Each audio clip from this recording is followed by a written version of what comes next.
Hello, everyone, and now I remember why I am not on the overlay because I did a goof. So, I'll add myself to the overlay in a moment. But right now, hello, this is the disembodied voice of Simon at Wandering DM, and welcome to tonight's game of Cyberpunk Red. Let's go around the table, introduce our cast for tonight. And also, Anna is not on the overlay anymore either. I just need to fix that. Um, but yes, let's start introducing our cast for tonight. We are missing one Trins for this session, but she will be back next week. So without further ado, let's start with the person in the top right corner. I don't know why I'm pointing. Nobody can see me. Chris, hi. How are you, and who are you playing? Good evening, everyone. My name's Chris Geary. I am happy to be here, stoked as always for Friday nights here in the dark future. And I will be taking up my role of Mr. White, aka Dr. Frost. So buckle in, folks. We're in for a ride. Next up, we have Adelaide. That's me. I'm Adelaide Garner, or Adelaide on Twitter, and I play Reno, our solo. Next, we have Rin.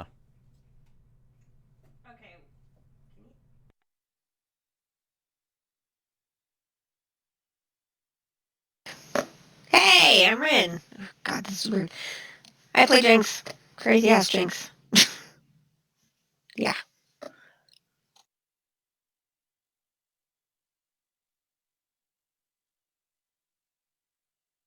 Sounds a little weird, but let's introduce our second to last member tonight, Anino. How's it going, everyone? My name's Nino. I use him pronouns, and in this game I play Menace, the rock boy. Did it echo for everyone? Was it just me? I think it was just me. Can my players hear me? Yes. Okay. Yes. Oh, Renegade says it. Yeah, everyone says it's a little bit echoey. Can you talk again, Anino? Hey, how's it going? Am I still echoey? No, you're not. Rin? Boy. Is this better or is it? It's better for everyone. Okay. Okay, cool. Oh, there goes Hannah. All right. I'm just gonna put myself on the overlay. I apologize for all of these. I'm using new technology tonight, and apparently it didn't go as smooth as I thought it would. Which is always fun when you're using new stuff. But hey, I'm on the overlay now. Okay. Can someone can someone do a recap, sorry, of our last week while I finish tweaking the last of our little hiccups here, and then we'll get this show on the road.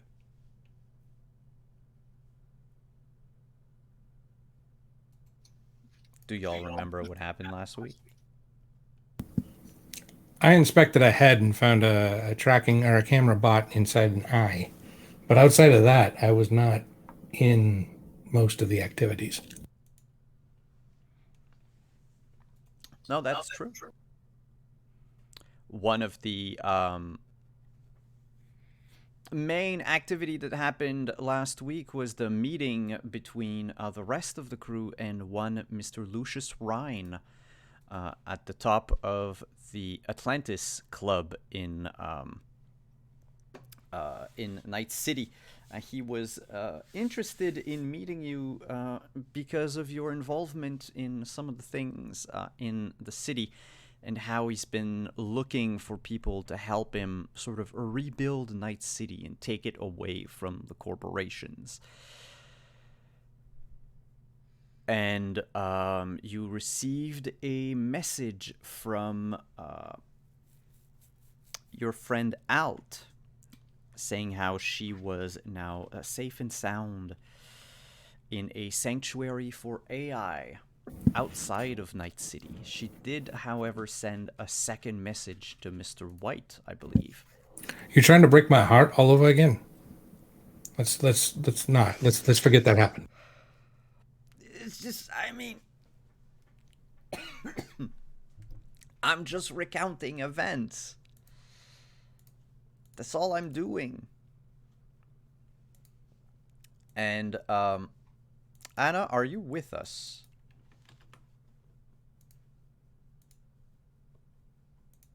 Looks like she's frozen. Okay. Let's do a little thing. We'll pause the stream for 2 seconds. We'll be right back. Don't worry.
It's all Hi. good. It's all good. It's all good.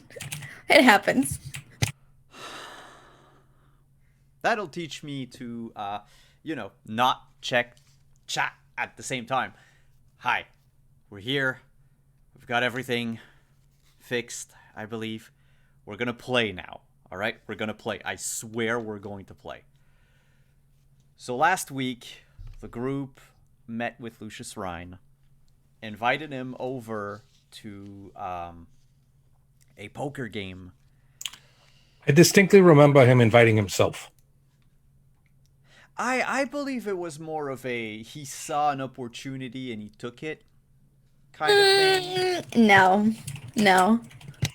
He struck me as someone who Is a bit forward. yeah, I was gonna say he's too polite to invite himself. I mean, come on. uh, I love how he's commentating as if he didn't design the character. He's just Look, I am in his psyche. I know how he thinks. Lucius Rhine did nothing wrong. 2045. But yeah, you met with Lucius, who had plans for the group, plans for the city, in fact, and he wanted you to be part of it. It was a bit strange how he was a lot into edge runners, almost fanboying over your group. But you met his bodyguard, Talia, and then everything changed. In the what's going on? No, I'm just saying, just getting hot flashes just thinking of Talia. Yeah. No, I had to take a cold shower after the game last week. We'll fast forward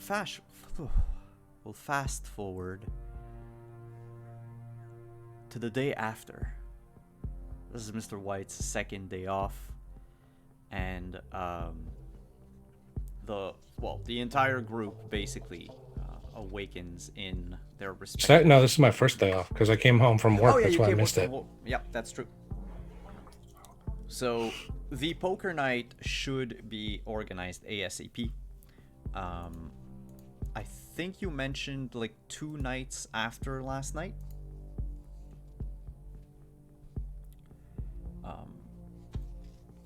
That's what I remember. Yeah, and Ryan had a message for Jimenez yesterday, and I think that's what we left it on. That there were 2 Raf and Shiv members who were grievously injured at the Slammer, this violent bar / club in one of the numerous combat zones of Night City. And I believe X, you wanted to investigate that, right?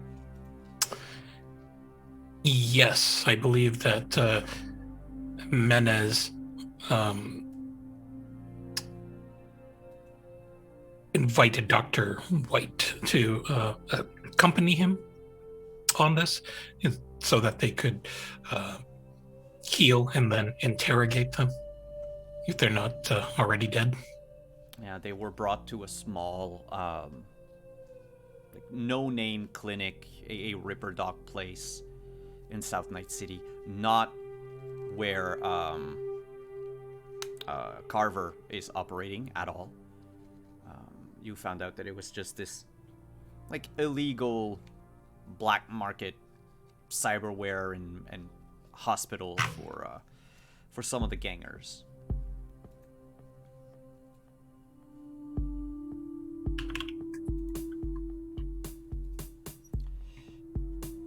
That is entirely feasible for today.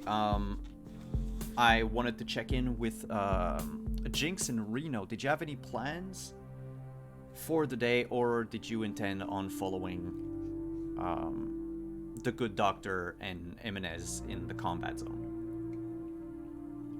I think anytime the gang goes into the combat zone, Reno tags along. Not because, like, she thinks they can't defend themselves, but also she thinks they can't defend themselves, kind of thing.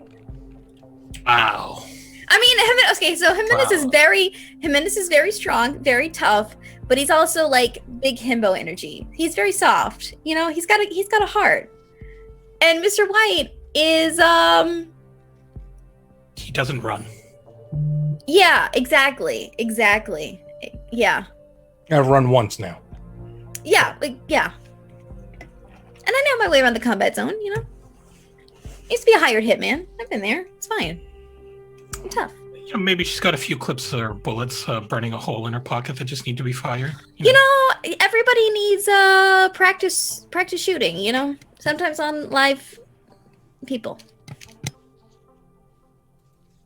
You could just say Following too. moving targets, but, you know, people, okay.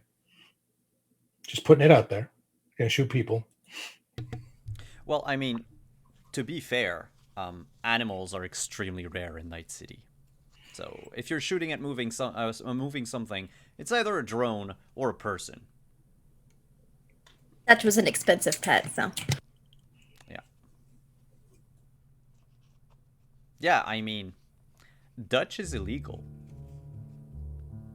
Really? I did not know that. Okay. Yep. Breaking the law. Technically, you would need to pay, like, I know the license for a dog is €1,000 a month. So I figure the one for a cat is probably similar. Jesus. Yeah, no, they don't want, they exterminated every pigeon, cat, and dogs from Night City. This truly is the dark future. Yep. Too many diseases, they said. Wasn't good for the population, they said. Now all you have are cockroaches and rats. They confuse, like, children with dogs and cats and pigeons. Yeah, but they don't care. I'm just saying, like, children are walking petri dishes. Oh, yeah. Yeah, but children are future workers. That's fair. Carriers. You know? So, the four of you, Black Cat for the moment will stay behind, and Trins is going to work on one of her numerous projects, which probably will involve some sort of implication from Merc. As you exit the building this morning, you are met at the entry door by a couple of NCPD officers. They had just pulled up to the door. Trent is not home. I think you should probably come back later. We didn't order anything. Actually, we came here to speak to, and he taps, like, on the pad that's on his, like, wrist mount. A certain, R3NO. Can I ask who's calling? Agent Buchanan, NCPD. We need to talk about one of the tenants in your establishment. Well, in your building. Which one? I'll step outside of the apartment door and just, you know, close it behind me. We'll speak outside on the porch. I don't like cops in my establishment. We are here to ask a few questions about a certain Mr. Zach Cook. We believe that he was living here instead of his appropriate con apt that was given to him by Biotechnica. Do I know Zach? Do we know the Zach Cook? Yeah, he's the professional dude on I can't remember which floor. Oh yeah. Always wears the Kangol hat. That's right. Okay. Is he still living here? Last we checked, he was. And you notice the officer speaks in the past tense. Did something happen to him? Something did happen to Mr. Cook.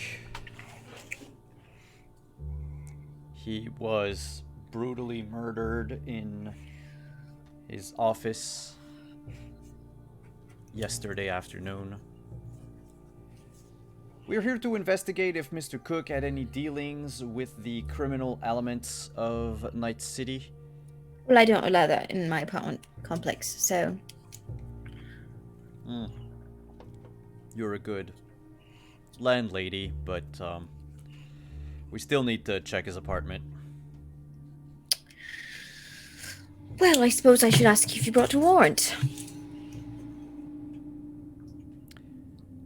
Buchanan looks at his partner, who just shrugs and...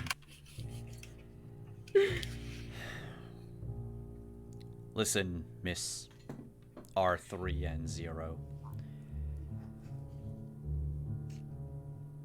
I was hoping we wouldn't have to get down to paperwork and red tape. I'm sure you weren't. We just want to make sure that Mr. Cook wasn't doing anything illegal under your roof that would have earned him the enmity of the contractor who put a bullet in his head. Well, if that's the request, Reno, why don't they just make an appointment like everyone else? I think you have some free time next Wednesday. We're already here. One of you can come.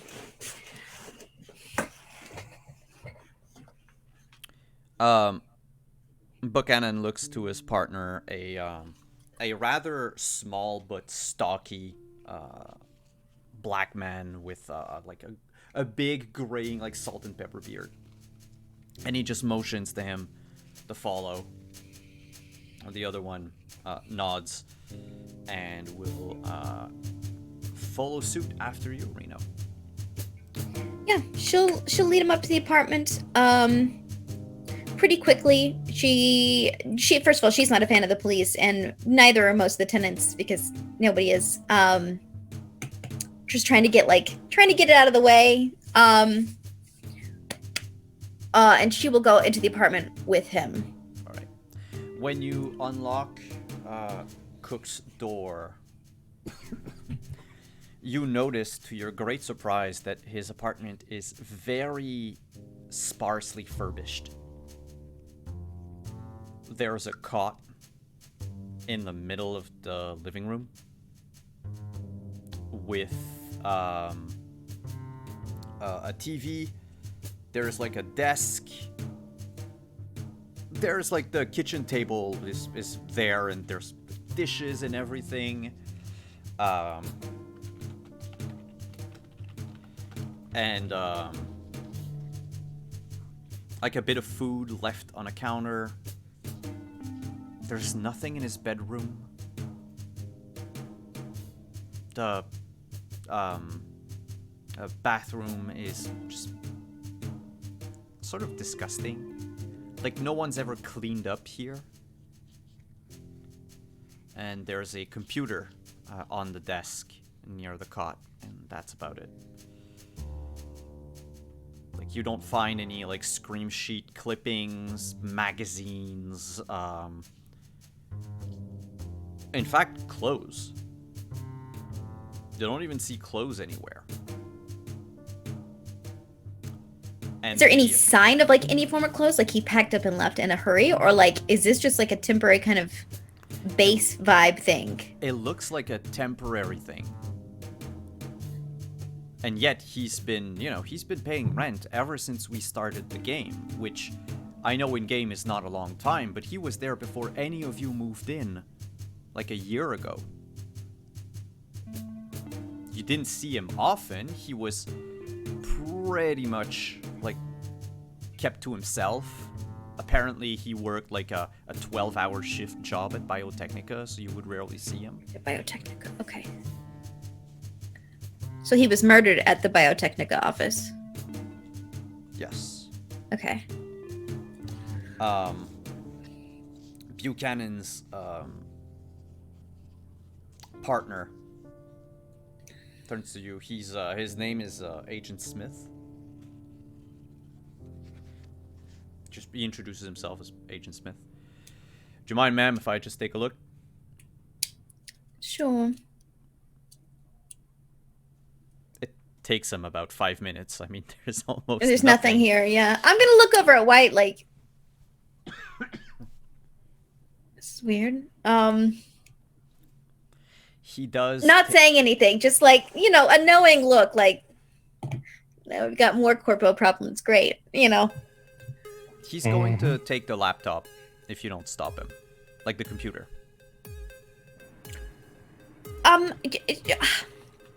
Not without a warrant. You wanted to look for illegal activity. Yes, what he said. Yeah, Jimenez is going to put his hand down on top of the laptop to prevent it from being lifted off the table.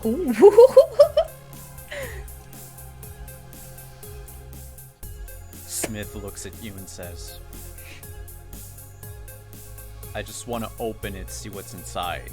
It counts as looking, right? Nope. That's investigating. I apologize, but the number of cops that tried to kill innocent people during the game leaves me with lots of trust issues. So until amends are made.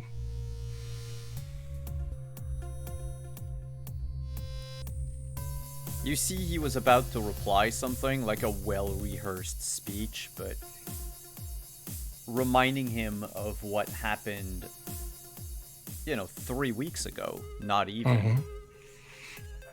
He goes, okay, you know what? We'll come back with a warrant then. That's right. I'd better see this computer exactly where it is at this very moment. We won't touch it. Thank you. He readjusts his belt and walks out.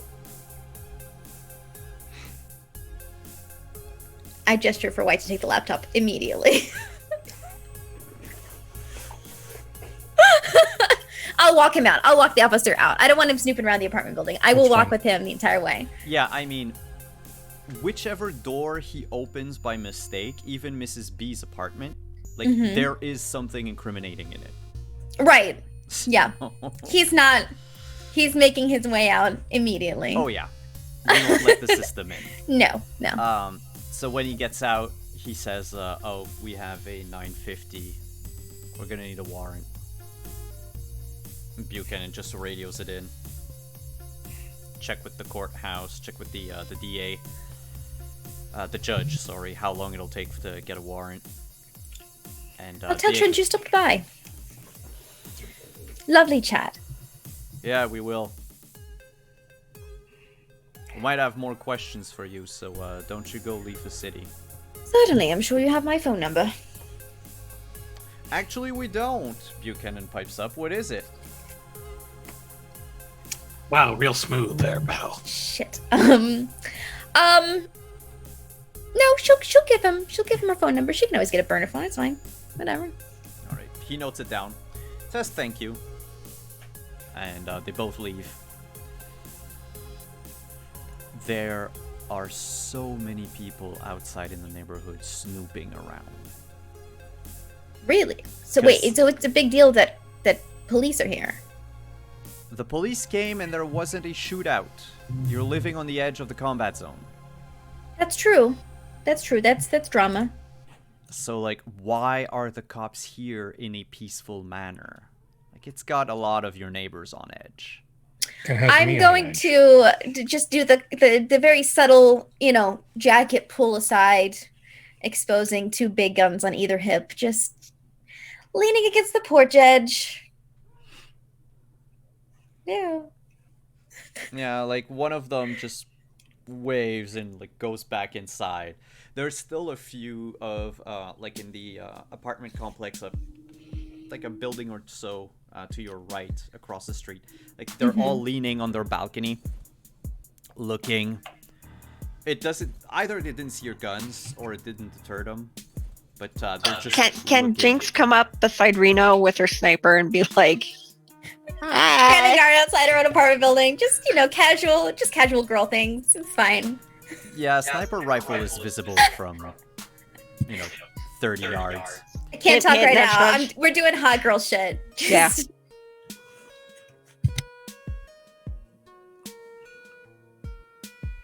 They go back inside. And that leaves the way clear for the four of you to leave the apartment and make your way out to the clinic. Do you? Can we image that laptop by any chance? Yeah, can we leave that yeah, with Trends to work on? Oh yeah, that could be what Trince is doing today. Yeah. Sure. That's good. Then we'll uncover more stuff probably later in the session tonight or maybe next week. That said, you start going down the streets leading to the slammer in the very end of the combat zone. Quick question. Yeah.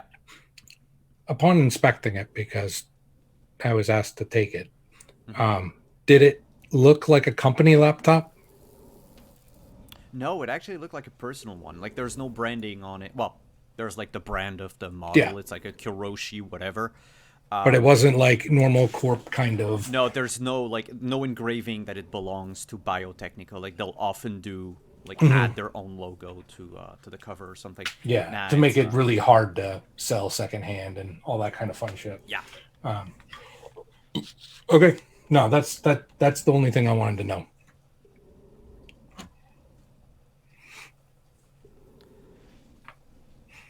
You hop into the car, like I said, drive down to the clinic near the slammer. It begins to rain. And not just rain a little, it pours. In fact, so much so that visibility on the road is reduced to a minimum. And it is one of those rains in Night City that are still frequent enough that the people, the citizens of Night City have begun to call it a blood rain. It's that sort of rain that is, full of some of the radioactive particles from the explosion years ago. It has this rust color. Don't drink it. And standing too long in the rain can lead to health issues. That white, you know it. Ah, the gang takes on global warming.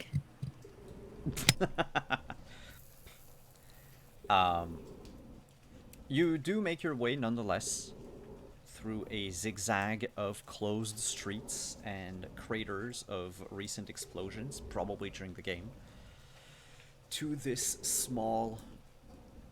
Well, it used to be a chop shop. That's been sort of jury-rigged into a clinic. The building itself is in shambles. The entrance door has been busted. You can see clearly inside. There's a few tattooed and chromed individuals already loitering about inside. Where the garage would have been, the entire garage doors have been boarded up. And spray painted on them is a message that reads, entrance this way, and it points towards the other door. There's a plywood sign leaned against the wall that reads the prices with a bunch of typos. It's been spray painted, but basically a gunshot wound is €100. A cyberware install is 250 eddies an hour, regardless of how long it takes. So for some, you might have it cheaper here than in an actual legit clinic or hospital. And then amputation is free if they get to keep the limb. Creepy. Yeah. Why would they? Why theoretically? Why would they? What? Okay. Okay. Why that's would Don't you, ask. Why would they keep the limb? Don't ask. There's a high resale value. Yeah, because then it can be cloned, and then you can use that to have like cloned limbs to give to other people who That makes don't more want to sense. have implants. Yeah.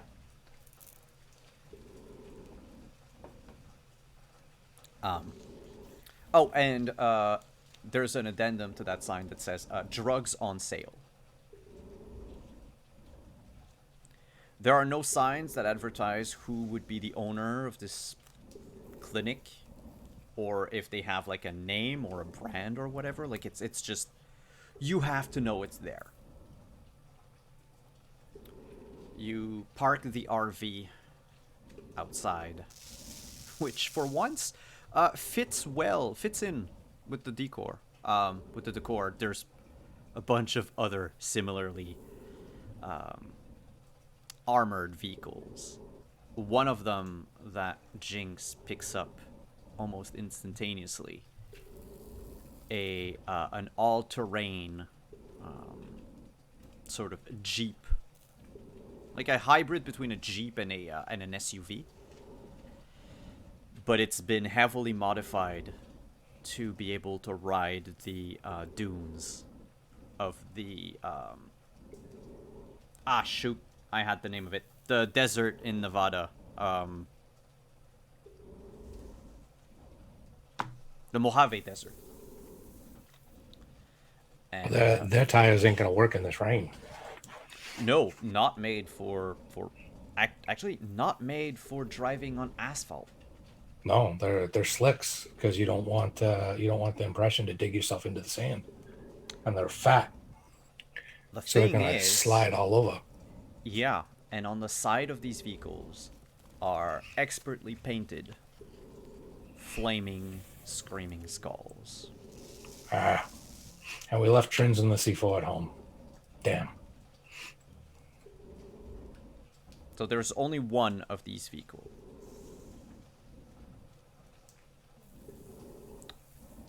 You get out of the RV, and I'm gonna ask all of you, what do you do then? Put on a baseball cap. Hide my hair, cover my eyes.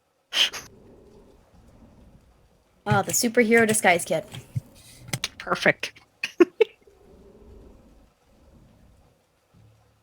If it's good enough for Jason Bourne, it's good enough here.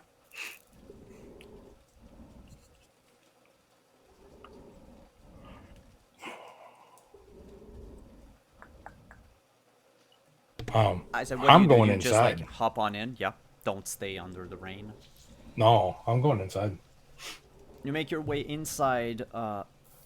Inside the clinic right now are 8 people waiting. 4 of them are wounded. Those wounded are sitting on little plastic chairs that wobble, the kind of chairs you would find at a preschool or something. One is holding in part of his intestines, trying to keep like the pressure on it. There's someone in front of him that's like, keep the pressure, keep the pressure. Another one has a piece of lead pipe coming out of his left arm, right below the shoulder. One has multiple cuts in his face. Either he fought with like a wildcat or someone with scratchers. And a third is missing their whole right arm. And it's been like bandaged heavily with cloth and duct tape. The others that aren't wounded are standing up, moseying about. You get the feeling that some of them might have been near the clinic when it started to run and they just sought shelter in here. 2 of them are clearly Maelstrom members. You notice because of the heavy amount of cybernetics in their face. They don't yet have the eye mount that they have in 2077 that have like 4 or 5 glowing red eyes. But like they have, their nose is completely gone, replaced by just like a metal plate with wires going up to their ears. Both their eyes are artificial. They don't care to make them seem as if they were natural eyes. And one of the two, his entire lower jaw has been replaced by chrome. And these, like, jagged tooth, like filed teeth that look more like fangs than anything. You hear the other one speak, the one that has like the tubes to the ears, and they speak with a like a grating voice, one that you would think is attributed to someone who like lost part of their vocal cords or something. But then you notice like this chrome esophagus coming out of their neck.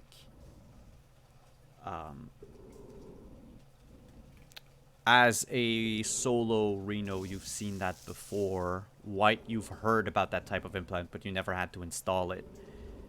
It's the tentacle throat serpent thing. So, yeah. I'm just gonna lean over to White, like, can you get me one of those? Play. Depends on the cost, Fun. though. Just blah. It'll definitely change your dating life. Not saying for the worse. Just If saying it's not change. weird, it's not fun, I say. Yeah, there we go. I mean, White could install a cyber snake in you. That is feasible. Bex likes a little kinky. What can I say? It's fine. Yeah, I mean, there are To make multiple eggs uses. uncomfortable. I live to make eggs uncomfortable.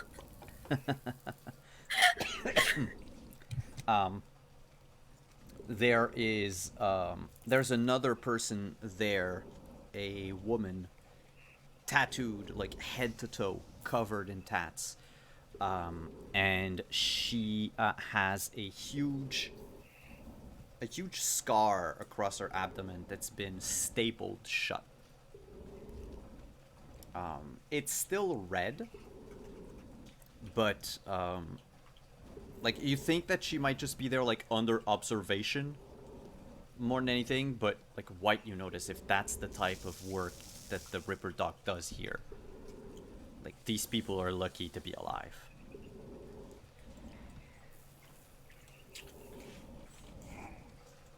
The rest are just miling about. No signs of Raff and Shivs, or at least if there's one of them in the room here with you, they're not showing, like, displaying their colors or anything. And as you just, take in the room, the people in it, takes like the span of a few seconds, and you notice there are two exits to this room. Aside from the one that you came in from, one leads to the bathroom. In fact, you see the toilet, and you see it because there's no door to close it. It's just there, and either the toilet is rusty or covered in, Yeah. like, Yeah. and then there's another door that leads, another opening that leads deeper into the clinic, that is closed in by these opaque, thick, like, plastic curtains. Mm-hmm. And someone walks out of them a few moments after you've entered. It's a young, disheveled man. You're pretty sure he's of age to be, like, in college, like of college age. But he has a small drone that levitates above his shoulder. And the drone has only like a small camera. And he has a data pad in his hands and taps on it a few times and says, "All right, Big Jim, the doctor will see you now." And like the man with the guts sticking out of his chest gets up, and you hear him wince and moan as he takes a few steps, and he mutters something to his friend next to him. You don't quite catch what he says, but then he just falls face first onto the floor, spilling the content of his body all over. I'm going to, White's going to do his best to stay out of the way by going around this gentleman, between the gentleman and the curtains, to give him space to get to Big Jim. There is something that annoys you to no end, White, and it's the fact that the man here, let's say he's a nurse, Whatever. let's assume, or something, doesn't really care about his Hippocratic oath. No, I can tell. He just looks at the man falling down, looks to the person he came in with, says, we don't do resuscitations here. All right, who's next? Oh, fuck. And like the one with the scratched face just raises his hand. I should have glanced over Stop me at to. any time. I should have glanced over to Manaz. Like, do we have time for this? No. You just like shake your head no? Wait, does he mean do we have time to help this poor dude? Mm-hmm. Oh. Yeah. No, we're just not gonna leave him. Leave him All like that. So Then White's just gonna get down. He's gonna kneel down next to the guy, roll him over, and do his best to fix him. He is gone. Oh, he's gone. You notice in his arm the clear puncture marks of several needles. Yeah. But when he sees you like turning him over and looking at the arm, his companion like crouches down next to you and says, I gave him all the stim I had. I thought it'd be enough to keep him going. How much? I just need to know how much. As much as we needed to keep him alive. No, I need to know how much you gave him. How many units? How many doses? 5. 5 doses. Regular street shit, or is this actually medical grade? I guess you'd call it street shit. I'm not a doctor. I got them at a night market the other night. That's fine. But if you got it from some dude that claimed that was coming from a clinic, that's different than getting it from some dude that's trying to get you high. That's all I need to know. Yeah, no, we And White, at this point, is turning his attention back to the guy. Stopped heart doesn't mean dead yet. Do I think that there's any chance to resuscitate any him? chance to restart? How much blood has he lost? What does his skin look like? What does his internal organs look like? How much has he actually bled out? So he's been good enough to keep a lot of the wound inside. Is a lot of blood. is he blue or is he just pale? He's pale. He's very pale, but not blue. Okay. He's I'll say like he's grayish. Okay. Looking at the wound, he suffered a like puncture wound with suction. Mm-hmm. In the sense that he was not like cut open. Yeah. It's a very small wound that sort of like went in and like tried to rip out his bowels. So what everyone else is seeing is White's taking off his gloves that he has for the street, and he's putting on gloves out of his pocket. They're latex gloves, and he's actually going to run his hands along the intestines to see if there's any perforations, because he can't put that back in there if it's leaking out into his body. It'll just poison him and kill him. So he's going to do a really quick inspection of that, because that's number one. Yeah, it's inside. So imagine, you get the feeling, and I mean you've operated on a lot of people. You get. I've operated on disemboweled people, so yeah, you get the feeling that someone reached out with like a sharp, probably like a cyber weapon of some kind. Yeah.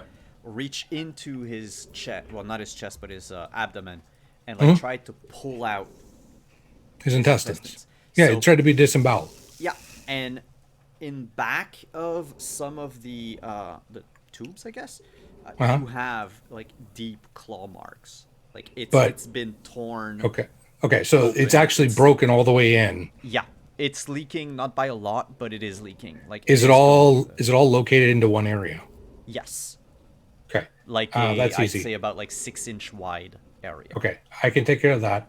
I just need to know there's that. There's stuffing it back in there, and I need to get his heart started again. Um, my portable med kit has a bunch of shit in it, and it's on my other sheet.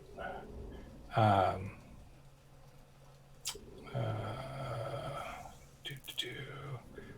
Um,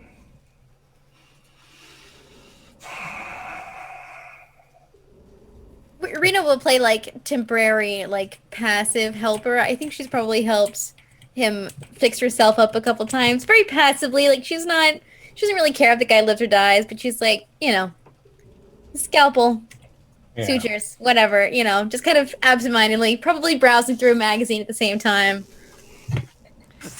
Sitting there with their agent, just holding things down with one hand. There you go.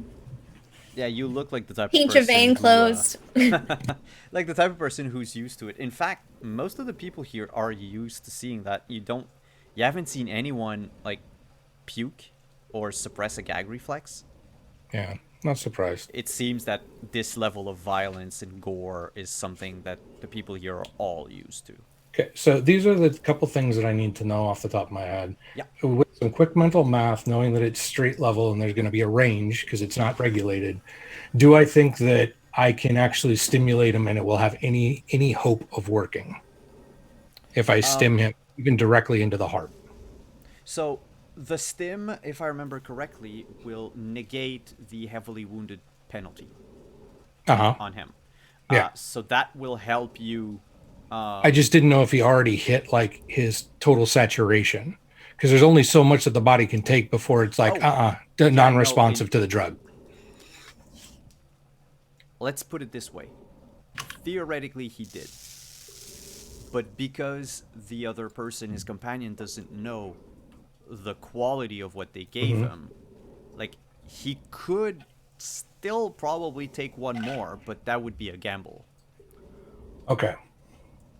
So what I'm going to do then is I'm going to go the most direct route.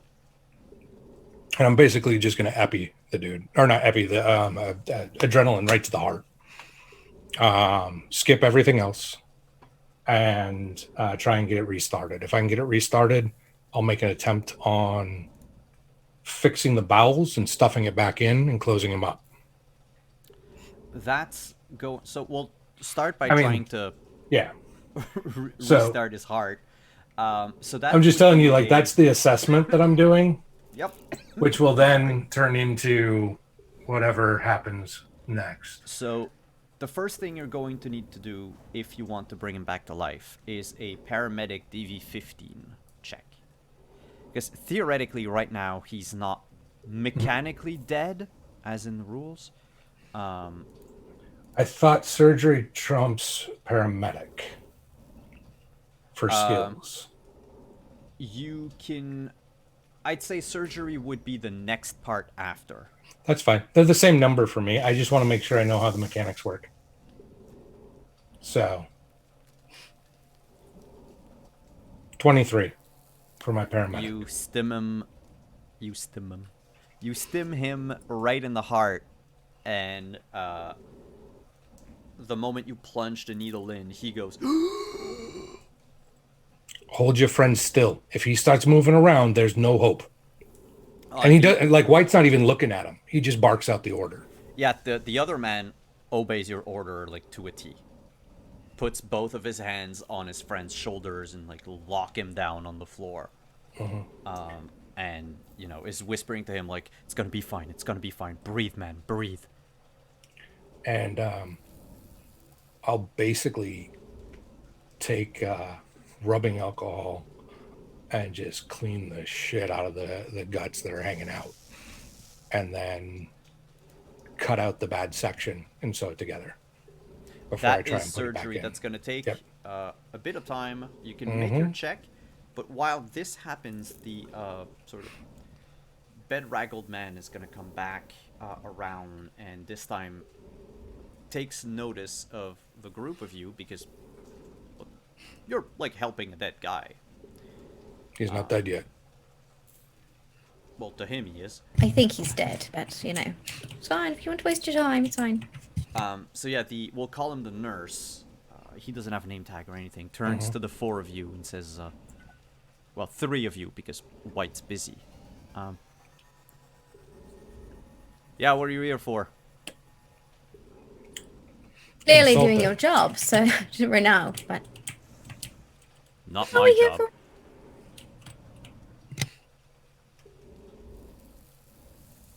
Let me know when you want the check. I we're think we here. know. Yeah. Sorry, we're here for information.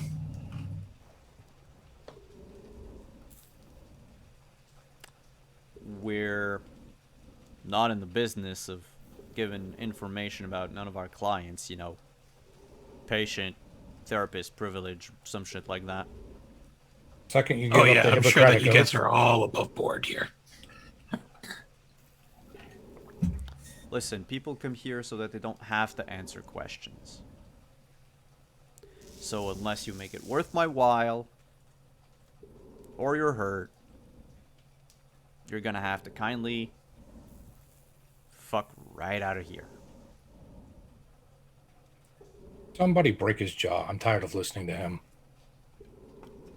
All right, I think that Jimenez is going to attempt to use intimidation.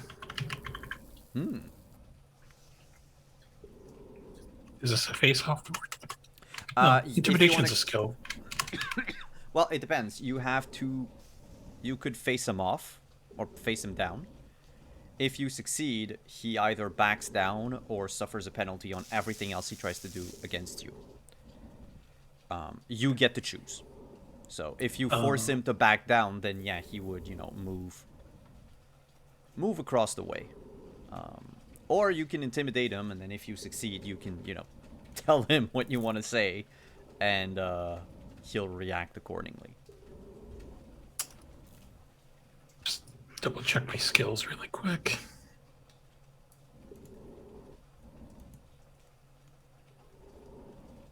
Actually, you know what? We're going to use persuasion instead. Okay.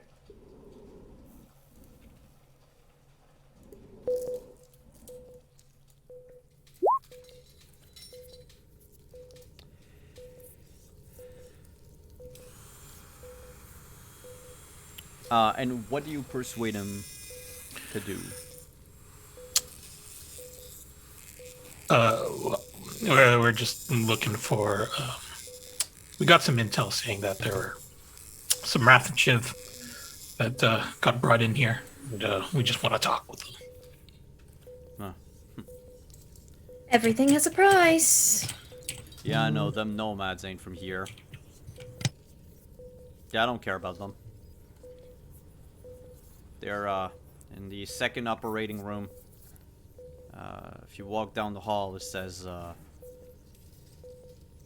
tools. That's where they are. Oh, how apropos. Hey, you down there in the guts. When you're done playing with the dead guy, just don't forget to put him in the dumpster out back. Why are you still talking to me? Fuck off. And he's going to do just that. Because he doesn't like to be in the presence of, you know, intimidating Jimenez and pissed off man who plays in the guts of a dead guy. So, he's just gonna, yep, go back to his business, which he suddenly remembers has at the other end of the building. With the guy with the scratched up face. Yeah, you can make your surgery check. 20. He will live. provided he gets to an actual hospital. I will actually give them an actual hospital, or do you think Carver can save him? A Carver would count as a hospital. Like I will it's I will send them to Carver. all right. They well, And the this other is just men a passed out. this is just a but- quick patch job. Yeah. Right. His friend picks up his body, like in both arms. This is your next stop. You say White sent you. And if he gives you any shit, tell him that White will come find him. He trustworthy?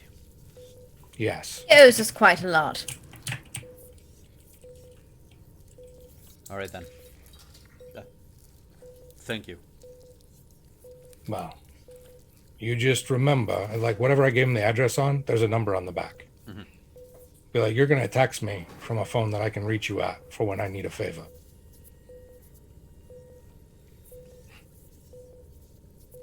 He takes a while and then he nods and leaves. Can you write on your sheet as an item, if you will, Okay. that you have one favor from Big Jim? Okay. That way, the moment you want to cash it in, I'll remember what it is. Okay. Favor from Big Jim. Done. You make your way down the corridor. You notice that behind, behind the plastic curtains, there are 4, 2 on each side, rooms. One was a small warehouse, maybe like the garage itself, but it's now just like stocking and supplies, and it smells of rotten meat. There's another little office, probably that used to be like the boss of this garage or whatever, like their office. It still is an office. There's a you notice it quite clearly as you walk past. The door is absent, like every other room in this place. Computer is up. There's a screensaver full of naked people that just fade in and out. The keyboard has been stained so much by various whatever. And there's a mountain of Smash and other other like energy drinks and the like all over the desk. Then you have two other rooms, tools and electrical. You hear the sounds of surgical instruments. You've heard that countless times with Carver. Someone's operating in that room. Both of these rooms actually have doors. The doors do not match the frame, which leads you to think that they probably got them somewhere else. But they are both steel fireproof doors. Both closed. Sounds coming from both, or just from two, or just from electrical? Just from electrical. Well, then we'll open the door to tools.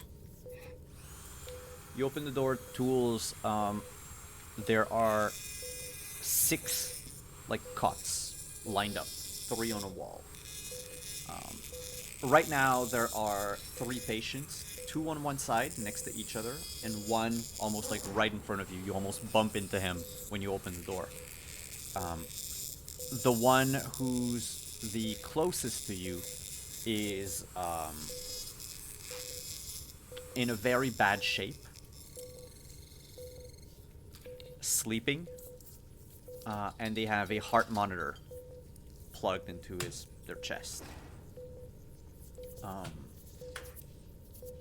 They look like they were the victim of multiple gunshot wounds, judging by the bandages and like the pinkish stains on his tank top. The other 2 in the back are clearly Raffen shifts. They are still wearing their nomad leather pants, like reinforced pants. Think like something out of Mad Max. You have like either like black jeans with like leather knee pads and shin guards and the like, or like downright black leather pants with like patches of armor on the side of the hips and the thighs and all that. They're still wearing their combat boots. At the foot of their bed is a little pile of their jacket, their weapons, and one of them had a sort of like a military satchel. It's like this square, almost rectangular, green canvas bag that's at the foot of the bed. The two of them are out, completely passed out. There is no heart monitor next to them, but there is a like an IV bag dripping transparent fluid into like both of their arms. So, like from the same bag, they're both connected to it. The bag is about a third full. And the two of them, men, they look to be from probably Mexican descent, or they're just very, very tanned, which could be a thing given that they spend, you know, their lives outside and all that. They're both completely shaved. Oops. One of them has a blue skull tattoo all over his face. The other one has Ride or Die Raffen Shiv tattooed on his chest. No logo, no imagery of the group, but they still have it. And the one that's the furthest from you has, and I think that's how we're gonna, the one with the skull face, has a variant of the Big Nucks where instead of being metal plates, they're metal studs. And you notice that the one with the stud knocks, his right hand has been crushed to the point where you see like the palm of the hand, and then there's like a row of missing knuckles, and then like remains of fingers. It looks like they look like noodles. It's been bandaged shoddily. White, you realize that like the minimum was done for them, but either the doctor didn't know or didn't care. Okay. They're going to live. They look stable. But like whatever wounds the doctor wasn't able to fix, like the person here clearly doesn't know how to do surgery. Maybe remove bullet wounds and that's it. So maybe a paramedic. Yeah, this is probably training. I don't even want to say a combat medic because even they would know more. Yeah. Yeah, think of it more like someone who picked up medical knowledge because they had to fix up like their siblings or their family or whoever, like, you know, was raised in a gang or something, and they just learned by experience and not by education. Jinx, do you recognize the blue skull tattoo? Does that mean anything to you? Does it? It's pretty much the blue skull of the Raffen Shiv. I mean, the other one literally has Raffen Shiv tattooed on him. It doesn't identify them as a certain like rank within that group or anything like that. No, the Shiv, from what you know, Jinx, the Shiv have a very simple organization. Dog Killer is the leader. And if the group needs to split into cells, Dog Killer will appoint a temporary leader for that group. And everyone has to obey them. Okay. It's very chaotic, very anarchic. Anarchist? Anarchist, yeah. Yeah, anarchist. And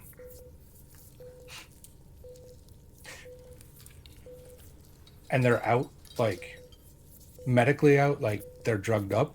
No, they just look like they're sleeping. Gotcha. Their breathing is rhythmic, but not particularly deep. And you can hear, like if you stay quiet for a while, in between the heart monitor beeping, you can hear like their breath. They They don't struggle to breathe, but they clearly got something wrong either in their nose or in their throat or their lungs.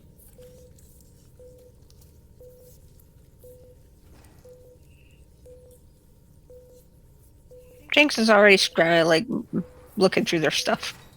Yeah. Like, making sure that their weapons are away from them.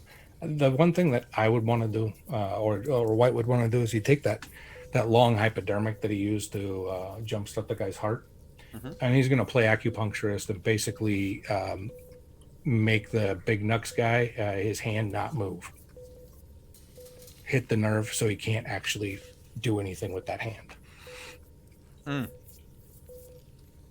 Give me a paramedic check, please.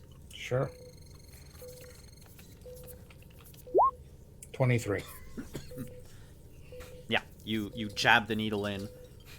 It's gonna be enough for him to wake up. Enough pain to jolt him out of his dream. He's not jumping around or anything. But you definitely wake him up as Jinx is rummaging through their stuff. So, like I said, everything's at the foot of the bed. So if they wanted to reach anything, they'd have to, sit up and then, double over to try to get to anything, or, get up and then go to the foot of the bed. Big Nux guy has a sawed-off shotgun. Double barrel. Your standard, standard basic big caliber weaponry out in the wasteland. He has a Kevlar vest. It looks like it used to belong to a journalist, maybe, because there's the word press still sewed on it, sewn on it, and there are 2 smoke grenades attached to the Kevlar vest. And I forgot to mention, a belt with shotgun, not shells, but... They're shells. No, slugs. Oh, well. Aren't slugs different? Slugs is what's inside the shell. Oh, okay, so yeah, shotgun You've got birdshot, buckshot, and slugs. Okay, yeah, it's all slugs. And the other one has a light pistol, which clearly is you just look at it very quickly and it doesn't seem like it's seen a lot of use. So you figure it's probably a secondary weapon, and his main weapon isn't anywhere nearby. He doesn't have any armor, just a bunch of clothes. Seems like he was layering a tank top over a t-shirt, over a hoodie, over a coat. He's just way into layering.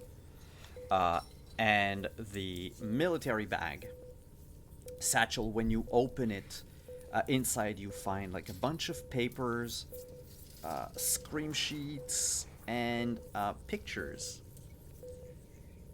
of you and Shade. The pictures of you were taken recently. Very recently. At the last race you were at. Which is still a few weeks ago. Which means that before you've heard about the Raffen Shiv running after you, they were already trying to keep tabs on you. So someone probably spotted you, identified you, and then warned the Raffen Shiv. As for your uncle, there are pictures of him coming and going, trying to be very discreet, but coming and going from an old, those corner small grocery shops? They're not quite convenience stores, they're just one step bigger, like a Wawa. Yeah, he comes and goes from there. The place is busted up and in ruins. Just looking at the environment around, his surroundings, he looks to be close to the hot zone, the place that was destroyed by the bombs. He doesn't look good. Just looking at the picture, like, you see that, like, he's hunched, not because he's trying to crouch or anything. Like, the person that you see on the pics is... Like, you've seen him that way before, like, during long hauls that you would do, like, across America. Where, near the end, he was just beaten and exhausted. That's what he looks like. And then you find a wanted poster, but we're gonna go into those details after the break. We're gonna take a quick break for bio for most of us. And then we're going to be right back for the next part of our investigation tonight. So stick around, everyone. We will be back soon.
Hey, we're back with an Hannah, which for all intents and purposes will say that she was waiting in the car, since Trince was at home, and that way, we don't have a whole lot of time left for tonight, so if you want to, follow them in, Black Cat, you would notice after the group left, maybe about like 10-15 minutes, after they came in, a couple of men came out, one holding the other in his arms, and basically tried to jog to a nearby car and put the guy in, avoid most of the blood rain as much as possible, and put his friend in like the back seat, and then hurry into the front seat.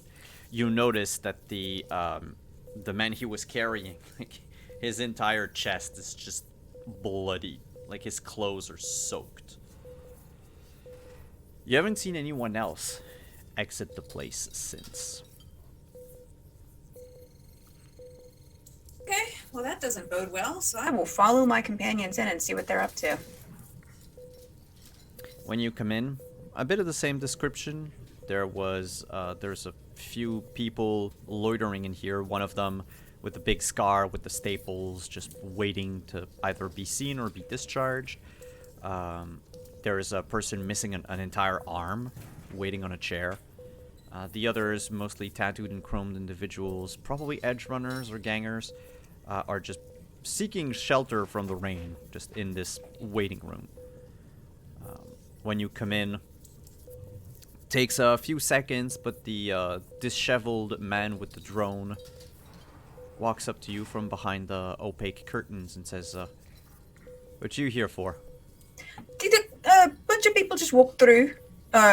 Doorman and Yeah. They're in the tool shed. Okay. I will go in the direction he indicated to find the tool shed. Alright.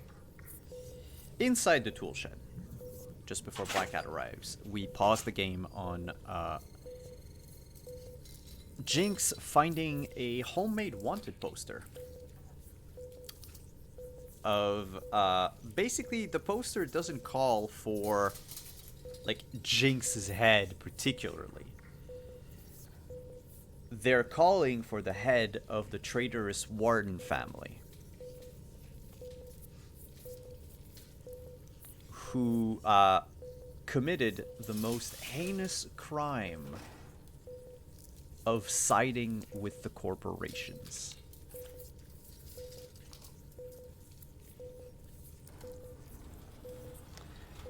The wanted poster accuses the Warden family of of never being actually true nomads and being instead infiltrators from Biotechnica, there to usurp the the nomad name and families for themselves, basically render the whole nomad culture and movement moot, as they would, have exclusive contracts with Biotechnica and all that shit. You don't remember your family ever working for Biotechnica. You've hit, or you were younger back then, but like your family, your clan did hit a few like Biotechnica cargoes before. Like it's where you would get your food. But you remember Zolo's Shade. They'd betray the Wardens, and he was paid by a corpo, but you never knew which one.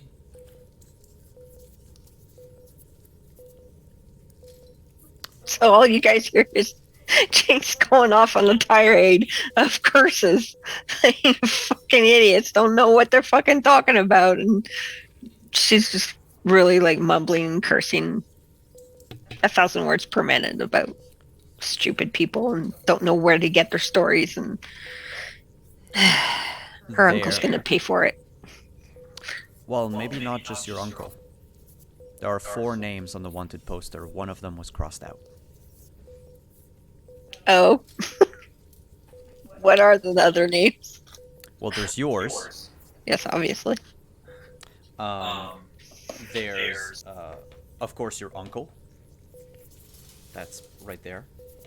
And another person, but this one doesn't have the Warden last name. It just says, it's a Japanese name. And it's just one name, so it's probably a pseudonym or something. But it's written Makoto. Is this the one that's crossed out or no? Or Nope, can we see the one not that's crossed out? The one that's crossed out is one called Jules Warden. Gules. You would know him, Rin, as like, it's like a second or a third cousin. He was a boy when Zolos did his stuff. So he probably survived by hiding or something and then was found or whatever. But he was like 7 when Shade did his stuff. And you would also know that Jules was not in any way like closely related to the Shade. Like he would not have spared him just because like he's family or something. So it's probably Crazy just an talk. oversight. You think this might be Zach Cook?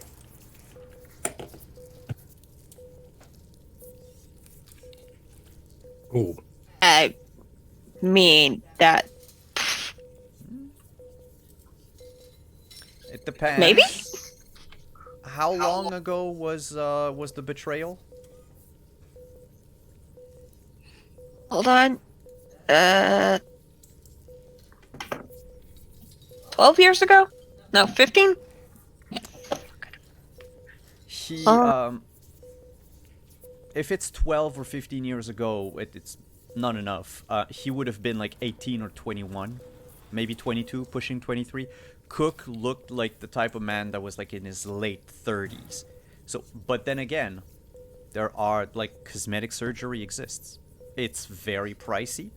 You could be a 19-year-old that masquerades as a like 40-year-old man if you wanted. But you're going to have to pay for that. Like it's going to cost you. That's some wild nonsense you're talking about. I mean, it's not the first time we've heard the name Biotechnica today, so it's quite who would interesting. want to look like a 40-year-old man anyway? Exactly.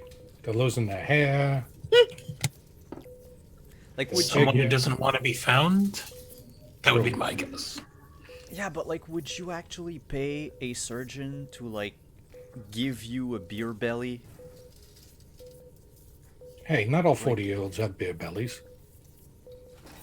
Well, 100% of the eventually soon-to-be 40-year-olds that I have inhabited the bodies of have a beer belly. So, Fair enough.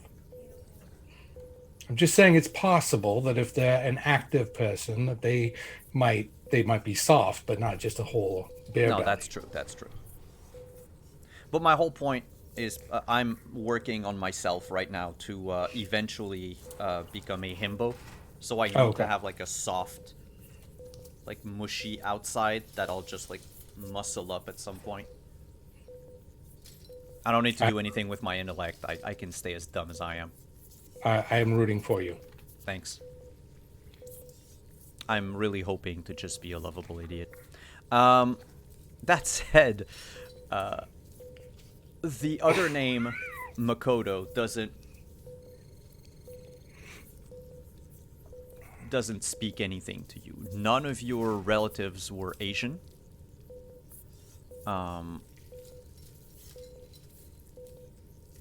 They could, like, someone could have chosen an Asian name, like a Japanese name, as a pseudonym, but none of them could pass as Japanese. So either they were probably someone who helped Shade, like they're contacted by Biotechnica or whatever. Anyway, according to the Raffen Shiv in this poster, this other person is definitely on their list for the same crimes that the Warden family is accused of.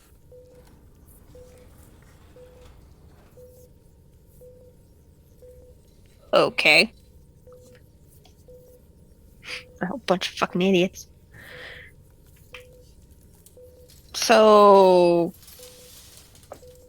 obviously Jinx is me, Shade is my uncle. Makoto, I have no idea who it is. And Jules was a baby? I don't even remember what his face looks like.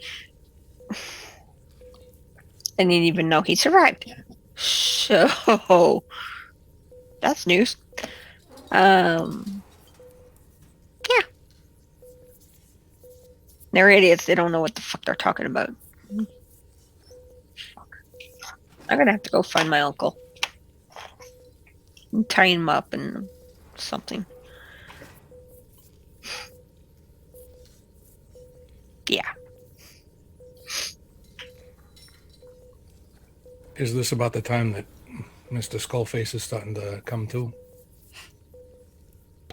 Yup. I'll move in close and say, my name is Bobby and I'm from Billing. I need to know who your guarantor is. Otherwise, we can't settle your debt. Reno has to turn away. She's just immediately laughing. Fucking A already. I told you. I told you before it's... wait a second, I don't know you. The fuck you are? I'm from Billing. Nobody knows me. But they're fucking busy. The lobby's fucking full. And we need to get paid. So where is your guarantor? You know, the person that pays your bills. Big Daddy, dog killer, whatever your friend was mumbling in his sleep. Oh. Yeah, sure, he'll pay for everything. No problem. And he looks to everyone else, like half dazed, waking up. And when he sees Jinx, like he seizes up. And then just, of pain, as like, my hand, I can't move it. And he lifts his arm and like his hand is just limp. And the other one is completely broken. And he's like, oh, you gotta be fucking kidding me. And you notice immediately, and you can react, but I'm just gonna describe it. His eye changes color. The same way yours do when you're activating your Chiron and sending a message. That's also when Black Bat would enter the room. I shoot him in the head. No. Yeah. But Jinx goes to shoot him in the head. Because we can't have the whole gang coming on us. That's fine. It's got a 1 mile radius, and White is actually grabbing the dude's eye and pulling it out of his head. So if you're going to shoot him, you're doing it through White. If I see White's hand in front, I'll stop. White, you're gonna have to try to pry the scoop the eyeball out. I mean, if he wasn't going to do it, Jimenez was going to do it. So. Can you give me a... Jesus. I mean, I did this once before. Yeah, I can do it again. Actually, I've done it twice on stream.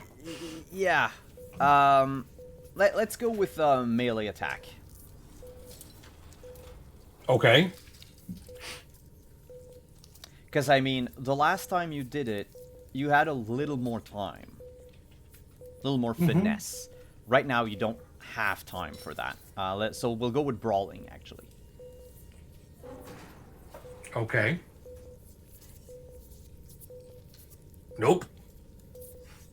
Yeah, you put your fingers around his eye and try to remove it. And you have a grasp on his eyeball, but he's shaking his head like as violently as he can, which like makes your finger like slip a few times.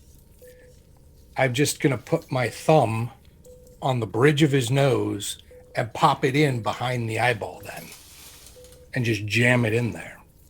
So he's like,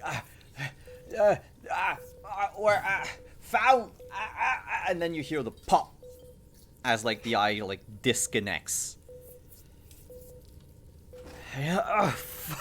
It hurts. Cancel pain. Cancel pain. And then you see him calm. He probably has a like a pain suppressor. Oh, Calms down. this is gonna be fun. If you've got a pain suppressor, we can go all night. You won't have time to. It's just side eyes. Everybody else, I'm like, anyone? No. I mean, I was gonna put a bullet through your head, but like, Well, That's too final. whatever. It's one more down. Fuck. Yeah, but there's a bunch of them. We just Yeah. need to kill a few of them. there's a bunch of them coming too. Oh, you shut up. Do you even know how Fucking your A. Chiron works? Yeah. Yeah, I do. You know it has a range, right? And I pull out my pocket jammer that's on and set it on his torso.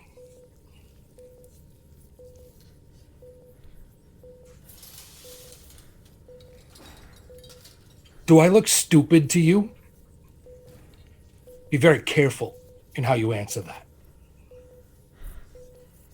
To be fair, he's only got one eye now, so Yeah, so he shouldn't see two of me. He should have very focused vision. Singular vision, even. Listen. He looks at your jammer and he's like, alright, I see how you're playing.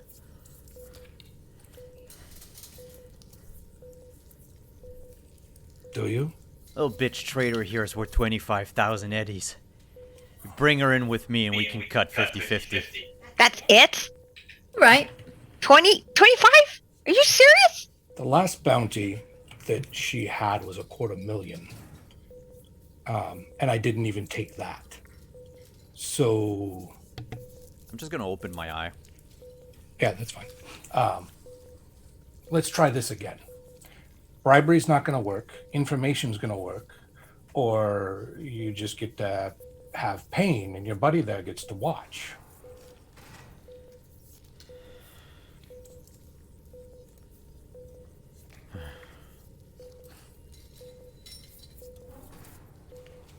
I don't Is he a have voyeur? money. I don't want money. I want information. I told you that. What the fuck you want to know? I want to know where I can find Dog Killer.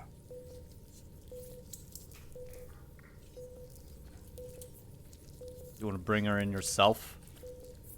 You're not nomad. You're not gonna get shit. You need one of us to meet Dog Killer. oh no, I'm gonna kick his ass. And I'm going to shoot him. Dog Killer's not going to make it out of the city alive. And you can either die slowly and painfully and think that you're holding on to some form of honor, so that way you don't feel your testicles shrivel up like the little bitch that you are. Or you can die quickly and painlessly and give me what I want. I love it when he talks steady. I love it. He looks to Jinx. And then back to you. And he says, not by her.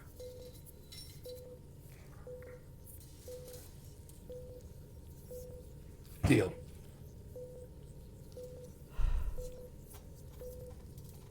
How about that one? And I point to Rena. She's a pro.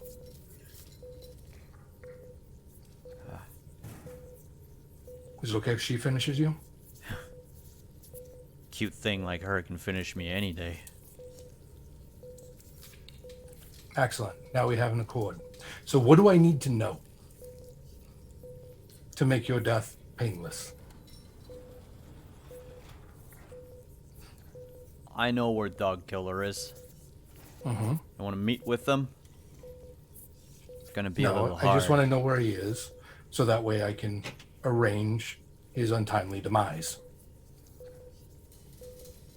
He's on the rock. Of course he is. Someone with that name, of course, is going to be out there. You guys are a caricature. Did you watch too many movies? Is that how you can get an erection nowadays? Is you have to watch dumb action films? Is that the only way you can get it up?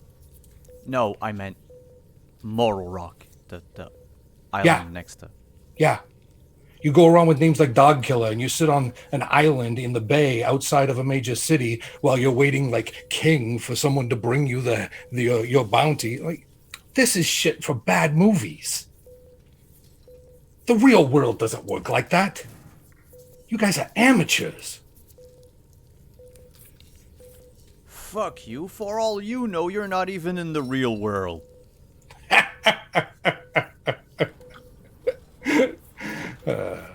Sometimes I do wonder if Soul Killer didn't actually work. It's possible. Doubtful, though. I'd be a lot prettier. If you want to see him, you're gonna have to bring tribute. We all have.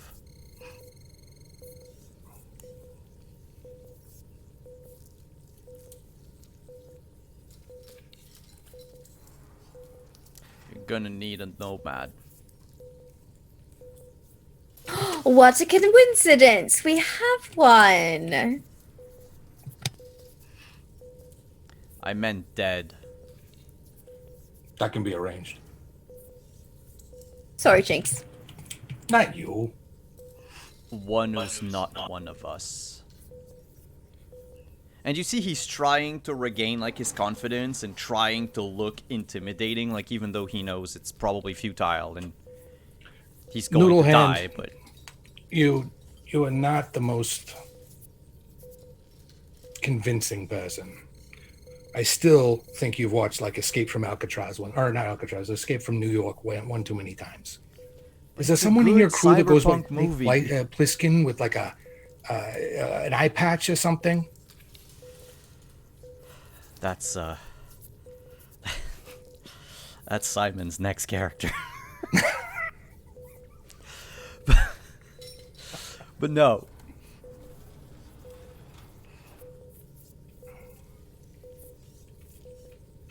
None of Okay. us have eye patches. What the fuck, we're not pirates. Well, I mean, you kind of are. You're nomadic. You pillage. Yeah. That's actually the definition of a pirate. And in loose terms. Where's your parrot? You're going to need a hook now because that hand is useless.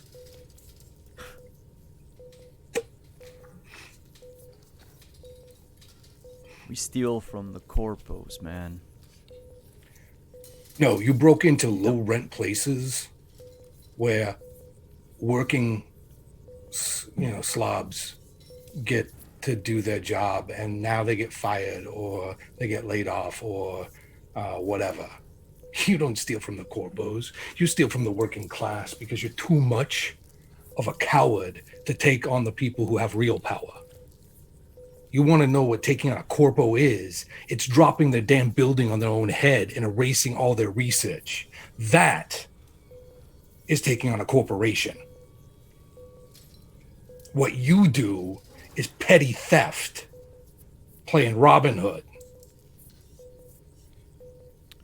Can you all give me a an perception check? Aha, I didn't say awareness this time. Myself included, or am I busy? You can too, but because you're busy with him, like the DC will be higher for you. The DC is 16. So for you, White, it would be 18. Rolled a 10. This, by the way, custom dice, courtesy of Greenleaf Geek. Made for my character in a podcast. And I roll my first one, a 0. So, Missed it. do it again. But you can still all spend luck, remember? Sure. I'll spend 1 point. I'm just saying. Same goes for Jimenez. Yeah, I'll do Fine. that. So right now everyone has it. What about Black Cat?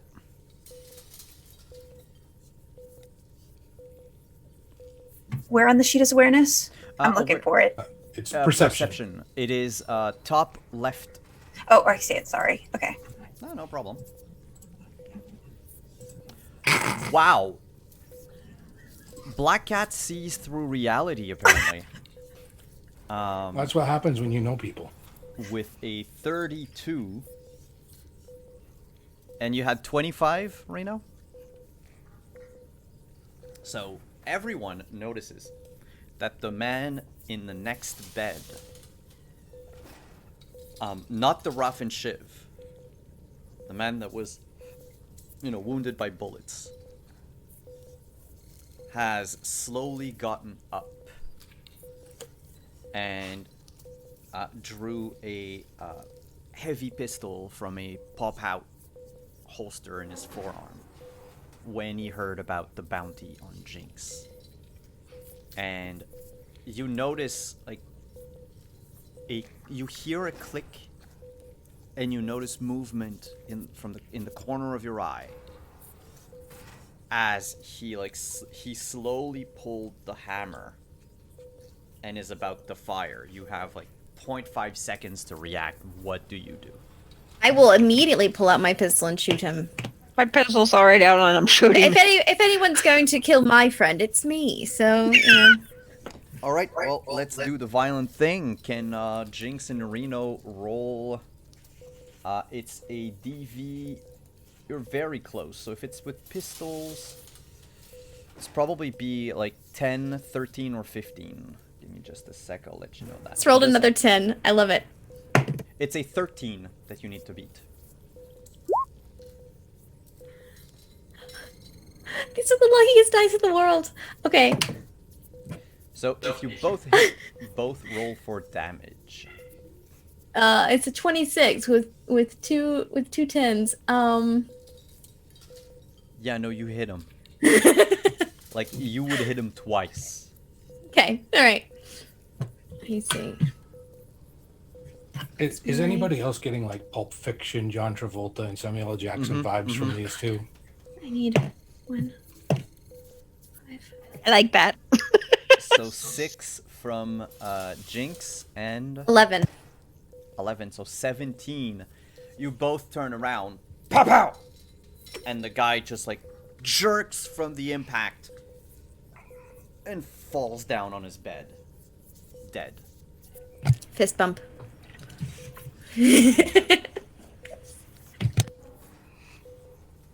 That wakes the other Raffenschiff up. How injured is Who he? wants to go next? How injured is the other Raffenschiff? So the other Raffenschiff has broken ribs. You can clearly see the black mark on his chest where it's a deep bruise.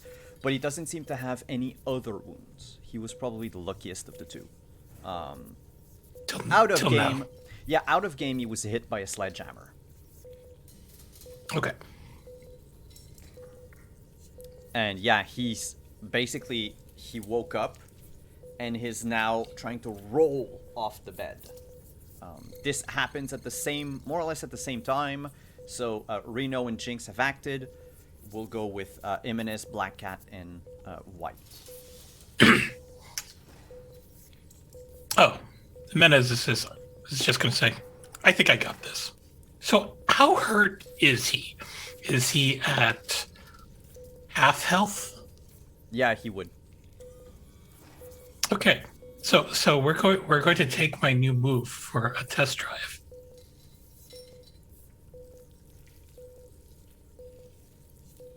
You know, Yay, it's a new wounded moves. man in the hospital. What's that? You know it's a wounded man in a hospital. I'm just saying. I know.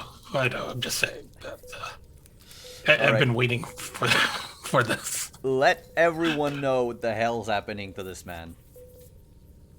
So we came up with a custom move that's more fitting of Jimenez's fighting style. And it's called the signature move. And the requirement for activation is that the opponent must be seriously injured at half health. And basically, I have to roll a versus a DV at 15. And if I hit it, my move does double body damage plus a spinal injury.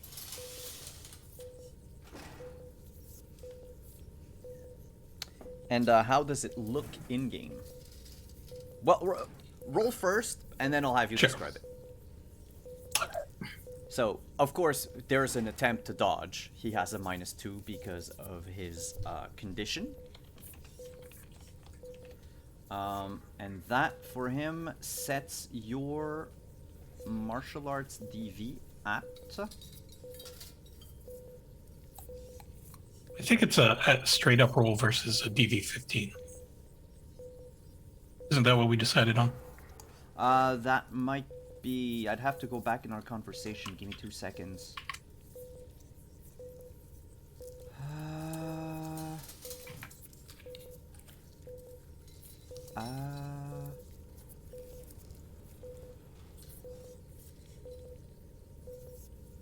Wow. We had this conversation on, like, recently, right?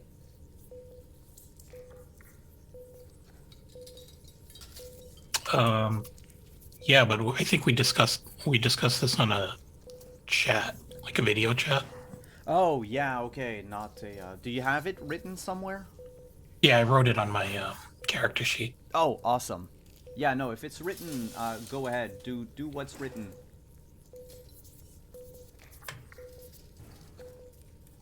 So it's a 22. That's a hit. Okay. Yes, the signature move, I see it here. Yeah, DV15. Cool. Alright, so he doesn't get to dodge. Yeah, you definitely hit. So Jimenez grabs the guy, and he's got many signature moves.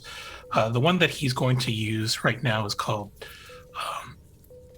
the Awful Waffle. You can Google it or YouTube it. But, Okay, it's an actual move. I thought yeah, it you is. named It is.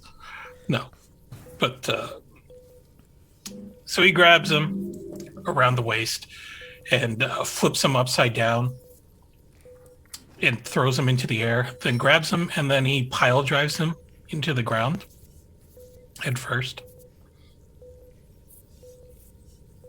with a gigantic thud. Yeah, And, not taking care of, not hurting him in the process. Right. What's your body times 2? That would be 16. There is a thud and a crack. And you can see right where, like, the spinal cord meets, like, the neck, like the shoulder blades, there is now a sharp angle. It hasn't broken through the flesh, but clearly his spine was broken. The other one looks at Reno and just says, "Shoot me." See, now, that's better than a pain suppressor. I could do all kinds of operations and he wouldn't feel a thing. Would he be conscious? Oh, yeah. Hey, lady with the gun. You said you were gonna shoot me. Don't Go on, Jinx. Don't let the big beard here, No. You said, and he turns to White. You said not her. I don't want to be killed by some pile of shit traitor. I have honor. I hand her. I will even hand her my gun. I just hand her my gun. I did make a deal. Reno gets the kill on this one. I didn't make the deal. Hey, now just do it. Jesus. Oh, ruin all my fun, White. I shoot him. Splat. And it's on that crimson screen that we're gonna No. end tonight. Oh. You now have the location of Dog Killer. And you have a poker night to start planning. And we've officially scarred Black Cat. Black Black Cat was here for it. This is fun. Okay. Like, not one word came out of Black Cat's mouth. And so I'm just like, Y'all had it handled. I mean, it's all good. Y'all know what you're doing. I'm just happy to see it. And we'll go around the table. Tell us who you are. If you have anything to plug this for this week or the upcoming next week, please do so right ahead and shout out what you have coming up. We'll start with, of course, Chris. Same order as we did the intros, basically. hey, everybody, I'm Chris Geary. You can find me on Twitter at Chris Geary. You can find me on Friday nights here playing Mr. White, a.k.a. Dr. Frost, the, trauma team surgeon with a heart of gold, or whatever. And Mondays, every other Monday, rotating off of this upcoming Monday, I am the host of the Falkenstein Affair over on Action Fiction, where Adelaide, our wonderful, wonderful solo in this game, is running the channel and is a cast member in that. So our group of 5 Fab Femmes will be back on the screen this Monday, up to all of their wonderful dramatic plot lines. And I definitely recommend you come check us out. And things got pushed back a little bit, probably at the end of this month now, but there should be announcements before then about some new public-facing moves that are going to be happening with Omens Rising now that we've hit a certain threshold. So you can look for that on @Omens Rising on Twitter. That's where all the announcements will be made officially. And we're hoping to make some connections with you all.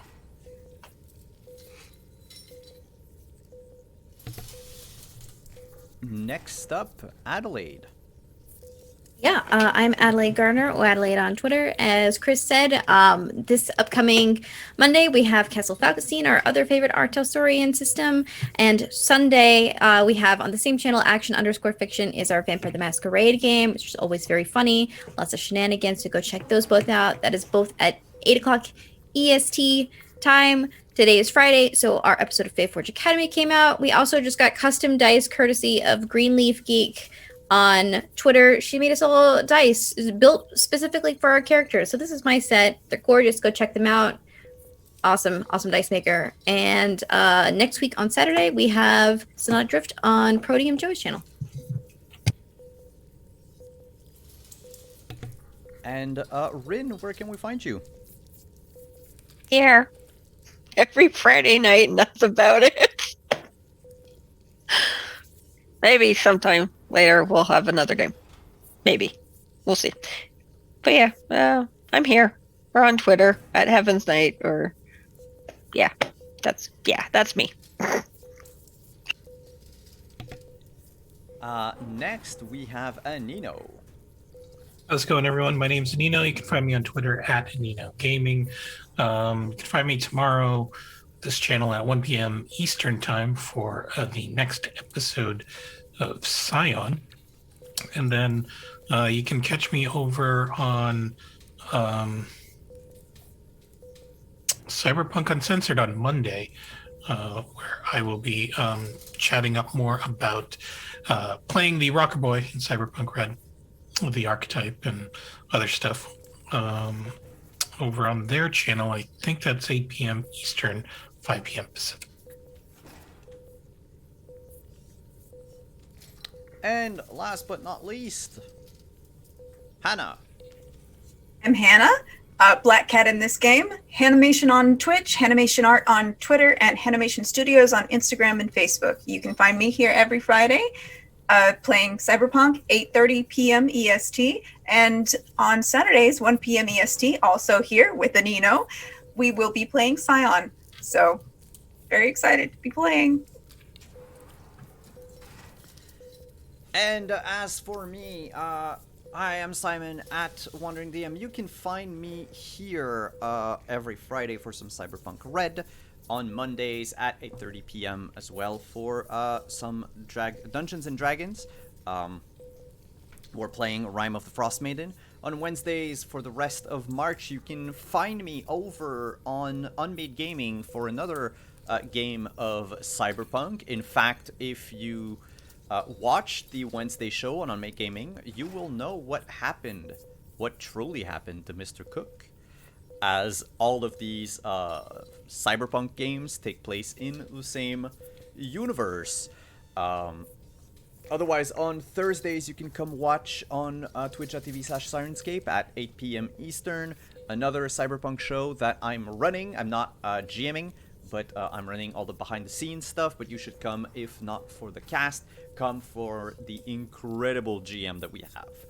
And then, starting tomorrow, on Saturdays at 1 p.m. Eastern, we will be playing Scion, our game of mythic storytelling, here on Wandering the M. So you can come back here tomorrow for some more of the Godlings and a quick recap of the events that led up to this point in the campaign, which was originally being played over on the Level Up Dice channel. Then on Sundays, don't miss on Praxagora Thesmophoria's channel, Romance of the Blue Rose, where I play Sweet Sweet Wolf Boy, and we have talking animals, and it's loads of fun. And the person I have a crush on was lying to me all along, and yeah, it's bad.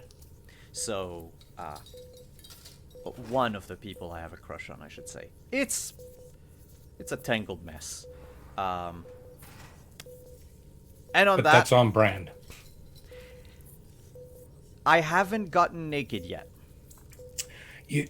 Oh yeah. No. There's still time. You There's did get still naked in time. Castle Falkenstein. I mean, it's hard to beat the cold cuts from Dragon Age. True. And on that note, thank you everyone for coming. Apologies for all the tech issues at the beginning, but we'll be back next week for a complete game, and then we'll probably get to the poker game and the speed dating that will ensue. Have a good weekend, everyone, and we'll see you tomorrow. Bye-bye.